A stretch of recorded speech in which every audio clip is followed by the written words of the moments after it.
Chers frères et sœurs, le Christ est ressuscité. Il est vraiment ressuscité. Il est sorti du tombeau. Ils l'ont vu. En ce qui nous concerne, il nous faudra attendre un peu pour sortir du tombeau. Nous en saurons peut-être un peu plus lundi soir. Et ce n'est pas à moi à vous l'annoncer. Mais je peux déjà vous annoncer cette bonne nouvelle. Le Christ est ressuscité. Alors je ne sais pas si vous l'avez remarqué comme moi, mais ce confinement nous donne à vivre une situation inédite, qui n'est pas sans enseignement concernant notre rapport à la mort. Le bulletin météorologique que nous aimons regarder pour connaître le temps et savoir ce que nous pourrons faire le lendemain a été remplacé par ce bulletin météo de la situation sanitaire et la publication du nombre de décès des dernières 24 heures. Sur nos écrans, il nous est donné aussi de voir ce que le pape a comparé à des soldats qui combattent pour nous contre ce virus et donc contre la mort au péril de leur propre vie. S'exprimant ainsi par téléphone à la télévision italienne, notre pape dit ceci: les médecins, infirmiers, infirmières, qui sont décédés en combattant la pandémie de coronavirus sont morts au front comme des soldats qui ont donné leur vie par amour.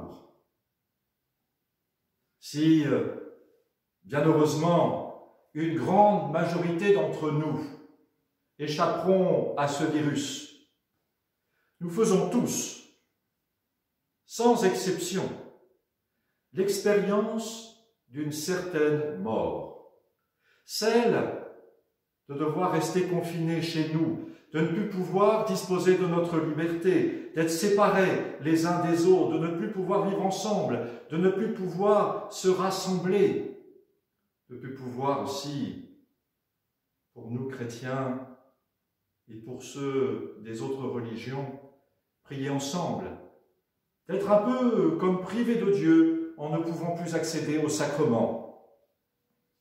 Nous expérimentons ce que la mort provoque, ses effets, à savoir la séparation, l'enfermement, l'isolement, la mort de la relation aux autres. Cela peut-être nous donne à comprendre que nous pouvons bien être vivants en bonne santé, tout en étant en quelque sorte morts, parce que n'ayant plus vraiment de relation. La mort, en effet, a pour conséquence de nous séparer les uns des autres, de nous isoler. Je me rends compte alors que la mort n'est pas que physiologique, l'arrêt des fonctions vitales de mon corps, appelé mort clinique. La mort concerne aussi, et tout aussi bien, mon être relationnel que je suis. Sans relation, je cesse pour ainsi dire d'exister, car ce qui me donne d'exister vraiment, c'est d'être en relation. Exister, c'est être en relation, sans cela, je meurs. Alors oui, le confinement comme expérience de séparation d'avec les autres nous amène peut-être à mieux appréhender ce qu'est concrètement la mort. La mort dont nous parle le Seigneur, un enfermement en soi. Mais alors, le confinement, si je puis dire ainsi, est loin d'être une nouveauté. Nous étions tous déjà plus ou moins confinés avant cette pandémie, confinés dans notre manière d'être en relation avec les autres, non pas seulement confinés dans notre lieu d'habitation comme aujourd'hui, mais aussi confinés dans notre cœur, dans notre égoïsme, dans notre refus de partager, notre refus de l'autre, sous toutes ses formes. Nous sommes confinés dans l'amour que nous ne portons pas aux autres, du voisin à qui nous disons même plus bonjour, ou simplement un bonjour du bout des lèvres par politesse, des membres de notre propre famille avec qui nous sommes parfois en conflit, de tous ceux que nous critiquons, accusons à tort, calomnions sur les réseaux sociaux ou dans la rue, à tous ceux à qui nous ne voulons pas venir en aide et que nous excluons de notre espace vital, de notre vie. À tous ceux, chers frères et sœurs, que nous exploitons, nous détruisons, nous violentons, nous manipulons, nous refusons l'accès à la vie. Et notamment, il faut le dire et le reconnaître, ces 220 000 enfants avortés chaque année en France et que nous n'avons pas su ou voulu accueillir. Il est bon, il est nécessaire de se battre comme actuellement nous le faisons pour lutter contre ce virus, pour sauver des vies. Et merci à tous ceux qui sont en première ligne dans ce combat, de se battre pour donner à chacun de continuer à vivre ici-bas. Mais alors, il serait bon aussi de se battre avec autant de détermination pour lutter contre ce virus du chacun pour soi et de sauver ainsi des vies de ce confinement éternel qu'est l'indifférence, la haine de l'autre, l'égoïsme, l'individualisme. Un confinement éternel, chers frères et sœurs. Ce n'est pas que quelques semaines ou quelques mois. Vous pouvez peut-être toucher du doigt ce que peut être ce confinement éternel de lequel le Seigneur vient nous sauver.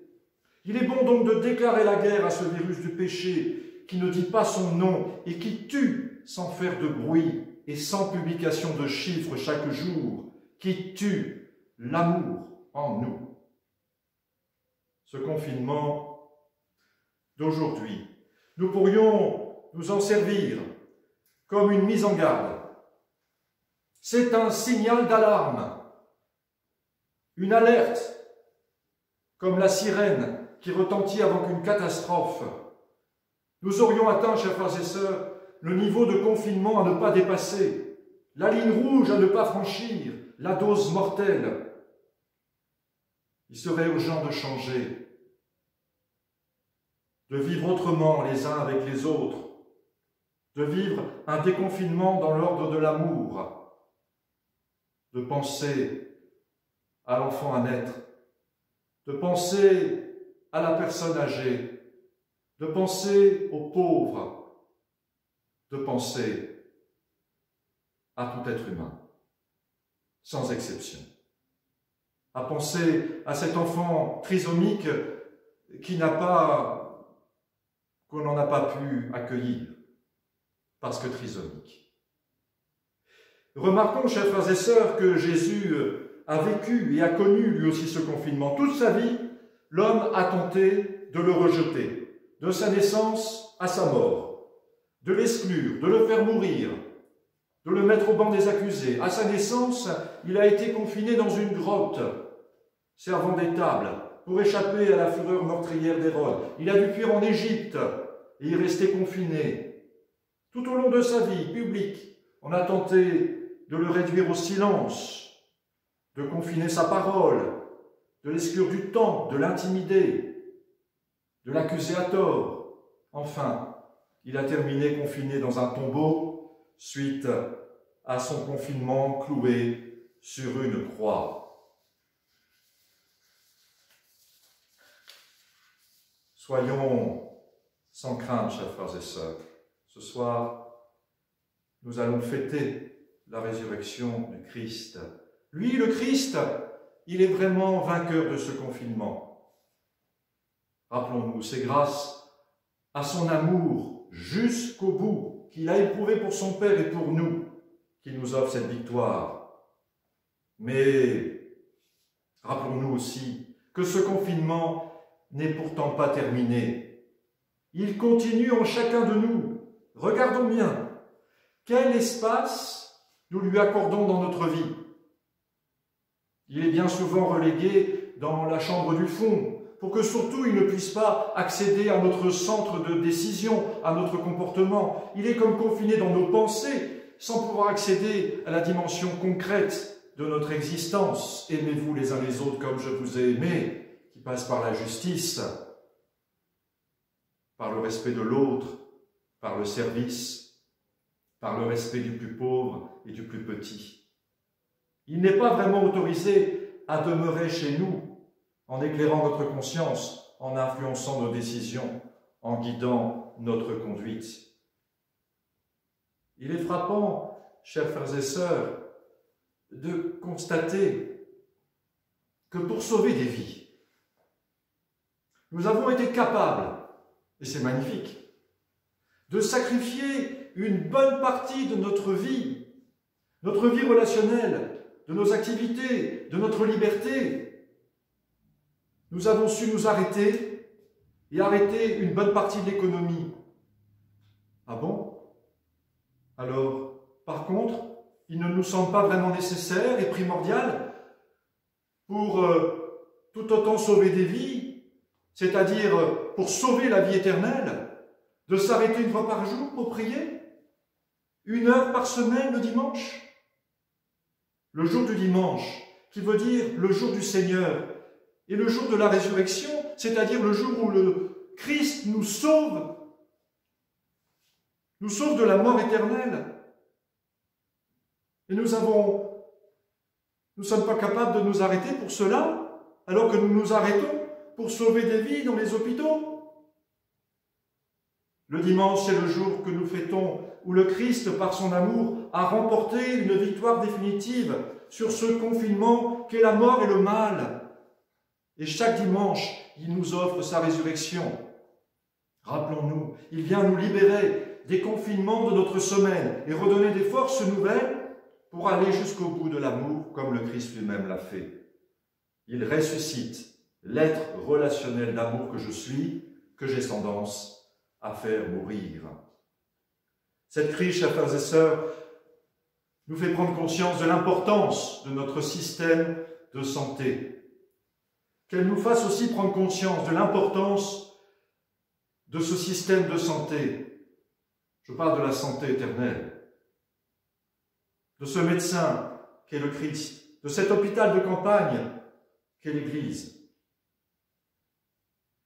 Alors vous savez, bien avant le professeur Raoul, c'est Jésus qui a réussi par sa passion et sa résurrection à mettre au point un vaccin contre ce virus du péché qui asphyxie notre amour et provoque notre mort. Alors, comme nous le vivons ordinairement à chaque veillée pascale, je vous invite à recevoir ce vaccin. Ah bon? Vous allez me dire, ça y est, il a trouvé le vaccin. Il est plus fort que le professeur Raoul. Non, non, non. Moi, je vous parle du vaccin de notre foi. Nous l'avions trouvé déjà. Oh, un peu perdu aujourd'hui, même. C'est un peu comme la chloroquine, remarquez, c'est le même débat. Ça marche, apparemment, je ne vais pas prendre position, mais on ne veut pas de ce vaccin. Bon, ce n'est pas un vaccin, vous me direz. La comparaison se limite là. Eh bien, je vous invite, puisqu'il faut faire court dans ce genre de vidéo, je vous invite à recevoir ce vaccin tout simplement comme je l'ai fait. Vous allez me dire, et je vous comprends, mais pour venir chez nous par la vidéo, est-ce que vous aviez votre attestation de déplacement dérogatoire? Oui, oui, chers frères et sœurs. J'avais mon attestation de déplacement dérogatoire. Et sur cette attestation, eh bien, j'ai voulu tout simplement noter ceci, une nouvelle case. Mais vous allez le déchiffrer, puisque c'est à l'envers. Une nouvelle case, je vous laisse déchiffrer ce que j'ai marqué. Oh, c'est facile. Ça a un rapport avec ce que nous fêtons. Alors, chacun, vous cochez la case que j'ai cochée. Oui, oui, c'est bien du sérieux. Le ministère nous a donné une nouvelle forme de déplacement. Enfin, c'est le Christ qui nous le donne et qui nous libère.